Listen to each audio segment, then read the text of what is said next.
기독교 핍박이 끝나다라는 제목으로 교회 역사 함께 나눠보도록 하겠습니다.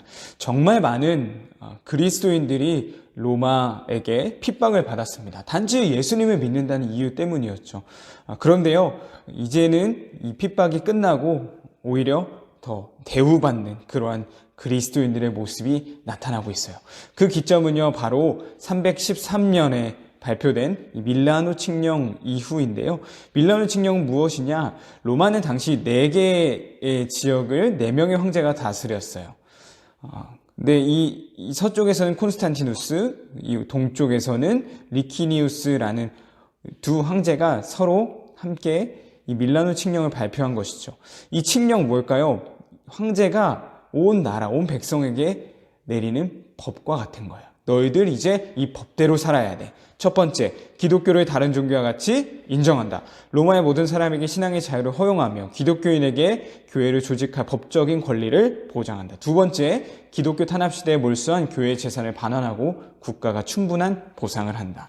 한마디로 교회가 인정받았고요. 그동안의 어려움들을 보상받았다라는 거예요. 자, 그렇다면 궁금하죠. 어떻게 해서 그렇게도 기독교를 싫어했던 이 로마가 기독교를 인정하고 오히려 그들의 피해를 보상해 준다라고 하는 걸까요? 그것은 바로 콘스탄티누스라는 이 황제 때문입니다. 콘스탄티누스는 서쪽의 서로마의 황제였어요. 서로마에는 이 두 황제가 있었죠. 막센티우스와 콘스탄티누스. 둘 다 이 로마 전체를 자기가 소유하고 싶은, 자기가 정복하려는 꿈을 꾸고 있었습니다. 자, 그래서 콘스탄티누스가 이 막센티우스와의 전쟁을 앞두고 있었어요. 자, 그런데 무려 콘스탄티누스의 3배나 되는 군사를 가지고 있던 거예요. 한마디로 3대 1의 싸움인 거죠. 누가 이겼을까요? 누가 이길까요? 당연히 3이 이기겠죠. 막센티우스 3이 콘스탄티누스를 이기겠죠. 전쟁이 있기 전에 콘스탄티누스의 꿈에 이런 이 형상이 그리고 음성이 들려왔다고 합니다. 바로 예수님의 십자가 형상이었어요. 예수님의 십자가 형상과 함께 호크 빈케, 이것으로 승리해라 라는 음성이 들려왔던 거예요.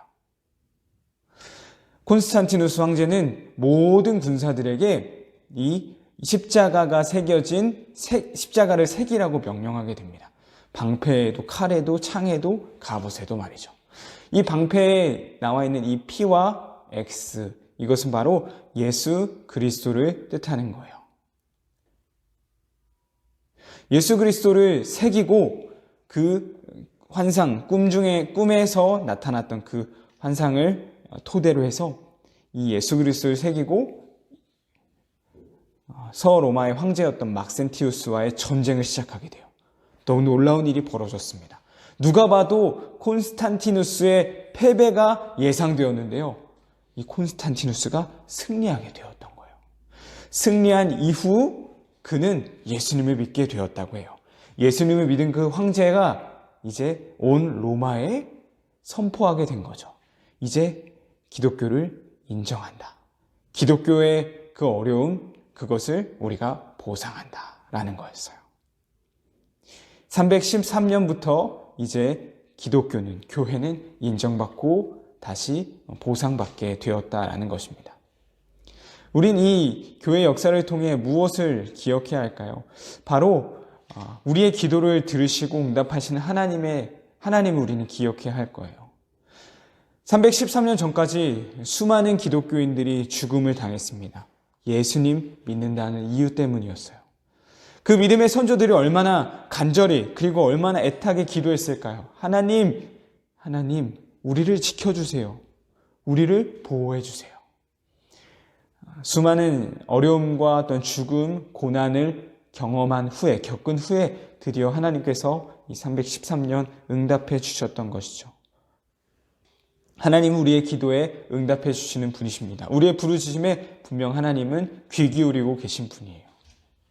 기독교가 인정받고 또한 그들의 이 지난 세월을 보상해주는 이 밀라노 칙령은 바로 하나님의 기도 응답이었던 것입니다.